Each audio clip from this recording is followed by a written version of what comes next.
the podcast where we explore the real stories behind mental health, the pain, the courage, and the strength it takes to heal.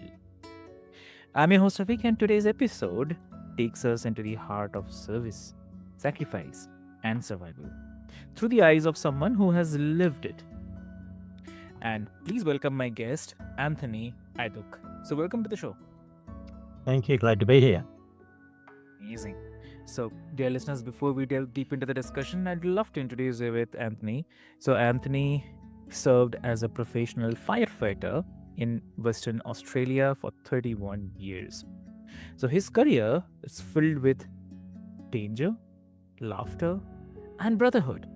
I mean, came to a sudden end when one tragic traffic accident in 2012 became the breaking point that led to his medical retirement with post traumatic stress disorder, which is we call as PTSD.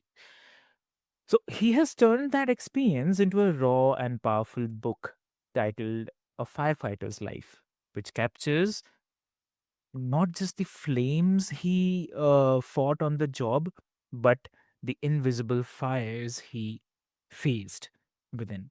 The ones that nearly consumed him.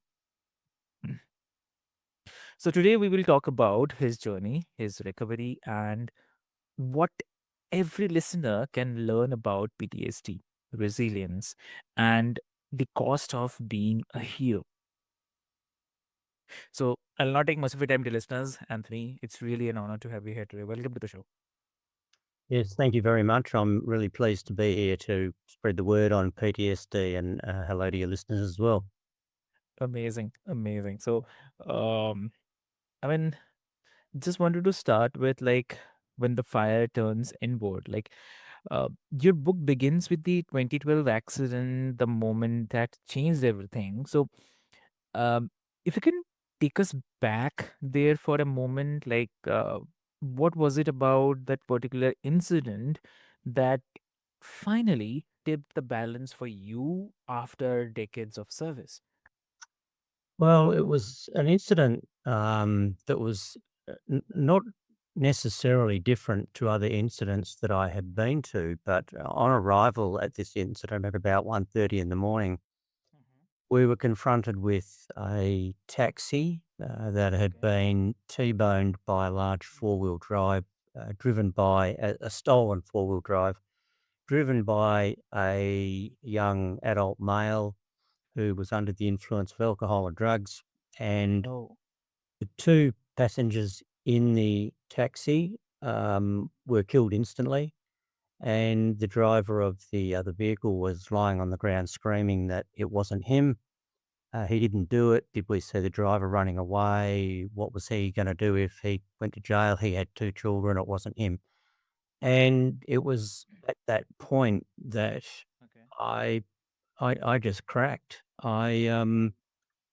All the years of attending those types of incidents just Mhm. boiled over, and the anger at seeing what this guy had done to an innocent Indian taxi driver and Okay. a English professor who had just landed in the country some half an hour earlier to attend a conference in Perth, Okay. and it was just it was just confronting right at that moment, and something in my head snapped, and I I had this overwhelming desire to want to actually injure this guy. Um, so I removed myself from the situation so as not to uh, do any damage to him or me or the organisation that I was working for, Mhm. and uh, calmed myself and um, managed to then get on and do the rest of the incident without any further lapses. But it certainly hit me the next night. Obviously, when I'd gone home, there was a couple of things that happened, and Mhm. yeah, it was over that weekend that I sort of really went downhill and realised that something was seriously wrong with me. Hmm. Exactly, I understood. So, uh, when did you first realize that? what you were experiencing wasn't something that you could just kind of shake off. So, uh, what do you have to say? Well, it was probably, you know, it was confronting, but, Mm, um, like most of those incidents, yes, I thought I could shake it off. It'd be just like the ones I'd been to before. You think about them for a little while, and then, you move on and you file it away in your memory, and that's what happens. And it wasn't until actually the 2 nights later, um, that we were on our way to a function, my wife mm, and I was driving, and we're on a dual lane highway in Perth, and I all of a sudden swerved into oncoming traffic, thinking that a car was coming out from a side street, and that really shook me up. That was not something I would normally do. And we arrived at the function, and during that function, a number of things happened that I'd never experienced before. Feelings of isolation, and that night on the way home, my wife drove, and I was in an extreme state of anxiety and hypervigilance. And I realized that night when we got home and my wife said to me, "You're not right, are you?" And I said, "No, I'm not right." So it was 48 hours really, after the incident that it really hit me. mm. Got it. Got it. So, I definitely, I have to say that that's such a kind of honest look into the unseen side of bravery, like how the same strength that saves others can sometimes turn into kind of silence when we need saving ourselves as well. So, that's a great part of it, yeah. And also about the PTSD, like which I was mentioning, like you describe it as a kind of fighting with your own mind every day. So, for the listeners who may not be fully understand, uh, what does the internal battle actually feel like? I mean, if you can share for them. Yeah, sure. So PTSD has a number of different symptoms, and they range from anxiety, which it manifested itself in me in just being Mm, struggling to breathe and feeling like I wasn't getting enough breath. I had feelings of hypervigilance, just being super vigilant whenever I was out in public, fearing that something was going to happen. I had mood swings, and these things came on without any notice. They just happened, and you inside yourself, you were saying, What is happening to me? Why is my body doing this to me?" It was like there was another being inside your head that was causing all of these symptoms, and and it it that's what for me, it was like fighting myself. It was like trying to squash this demon inside me, mm, that was coming out of my mind, and it had no mercy, and it didn't care where it affected me, who was around me. It just came on, and I really had to. It took some time to learn mm, how to be able to quell all of those things that were coming out. So it really was like this fight within myself, yeah. um, to try and calm myself down. Mm, true. Exactly. So, and like, was there moments when you felt kind of misunderstood, like even by the people who cared deeply about you? Oh yes, apart from my wife, who really did understand it because she saw it happening to me. She had been, with me for a long time and knew the things that went on in my job. Apart from her, most people, even in my own family, did not understand what it was. They had really no idea. None of them had ever been through anything like this. None of them had ever worked in emergency services. And so it was really hard to explain sometimes why I didn't want to be around people, why I didn't want to go out. Especially for my elderly parents who thought that I could, well, can't you just go to a doctor and get some medicine? They didn't understand that this was an injury of the brain, and that Mm, you can't just pop a pill and it goes away like a headache. And so it was quite frustrating, having to sometimes deal with people who simply did not understand what you were going through. Exactly. Yeah. So, wow. And it's really powerful, like the way that you have put words to something so many people can't express. I mean, it really shows that the mental injury deserves the same recognition and the compassion as any physical one. So, oh, yeah. And yeah, yeah, please, you're saying something. Yeah, well, and Mm, that's the problem with whether it's PTSD or depression. It's just not treated as an injury. I mean, we do call it, disorder, whereas in actual fact, it should be called post traumatic stress injury. If someone sees a person with their leg in plaster, they'll okay. have all the sympathy in the world for them, knowing that they've injured their leg. But this is an injury that has no physical signs to it, and so the only way that people become aware that there might be something wrong is because your behavior might change in a way that is sometimes not acceptable in society, and Yeah. strange things start to happen to you, and your behavior becomes somewhat strange, and that can really turn people off, uh, Yeah. because they just don't have that recognition that it is an injury, but an unseen injury. Mm, true. Exactly. And like that breaking the stigma and finding help. Um, you spent 18 months in treatment after your retirement. So, what was that healing process like? I mean, what helped you finally begin to manage your PTSD instead of uh, being consumed by it? So, fortunately for me, I started my treatment very, very early. I was Mhm. lucky through a number of cancellations to be able to get to my doctor, and he got me to a clinical psychologist very, very quickly within days.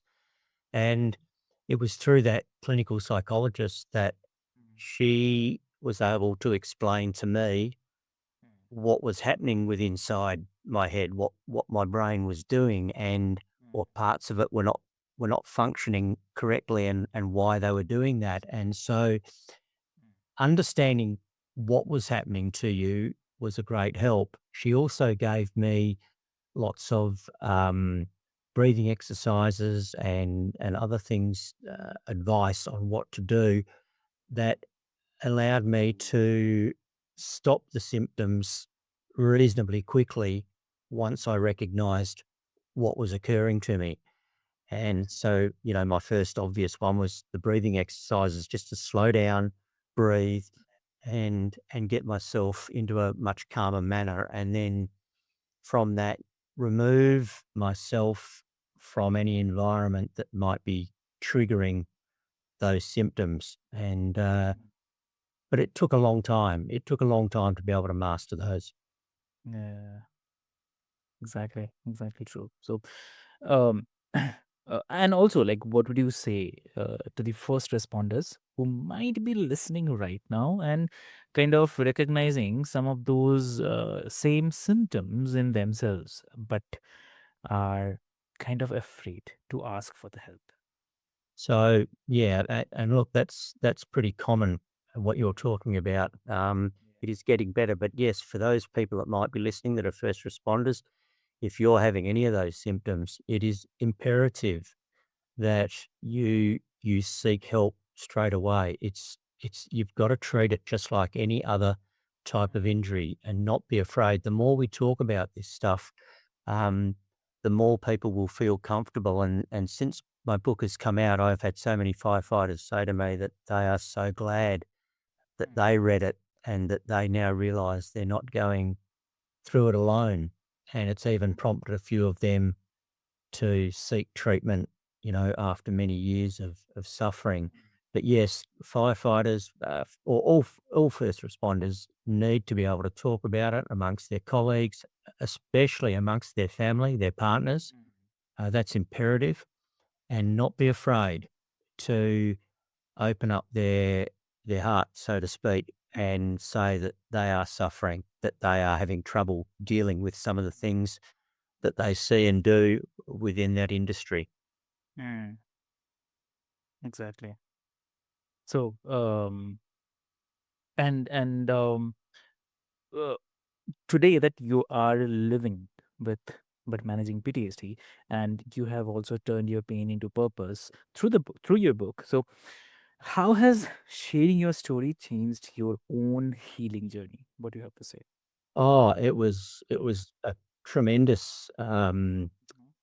way to heal, when I wrote the book because I had to dig deep, within myself to relive a lot of the stories, and it did create a little bit of discomfort, but the fact that I could dig into myself, get those stories out, and manage that discomfort was really beneficial to me, and I felt that, writing the book was, Mm, um, one of the one of the best things that I had done because it allowed me to have that satisfaction that, I'd got through it, and hopefully people reading the book might be able to learn from my example and get through it. So the book was, yeah, a very good tool for me.